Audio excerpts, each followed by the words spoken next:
আসসালামু আলাইকুম। আমি কেকা ফেরদৌসী। কেকার রান্নাঘর অনুষ্ঠানে আপনাকে স্বাগতম।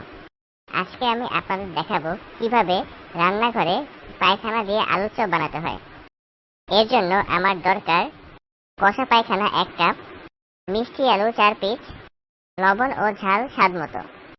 প্রথমে পায়খানাটাকে এমনভাবে আলুর সাথে কষলাতে হবে যাতে আলু আর পায়খানা মিলা একটা মাখামাখি ঘামিজ তৈরি হয়। এরপর লবণ ও ঝাল দিব। ঝাল দিব নিজের মতো করে। যদি আপনার পাছা না জ্বলে তবে একটু বেশিই ঝাল দিবেন। আমার পাছা জ্বলে না, তাই আমি বেশি দিয়ে ঝাল দিই।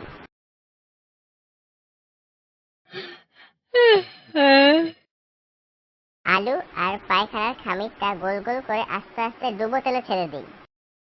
হালকা বাদামি হয়ে আসলে নামিয়ে ফেলুন। হয়ে গেল আলু পায়খানার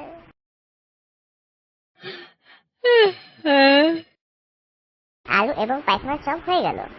উফ, সুন্দর গন্ধ আসতেছে। কালকে ফিরে আসবো আরেকটি রেসিপি নিয়ে। সেই পর্যন্ত টাটা।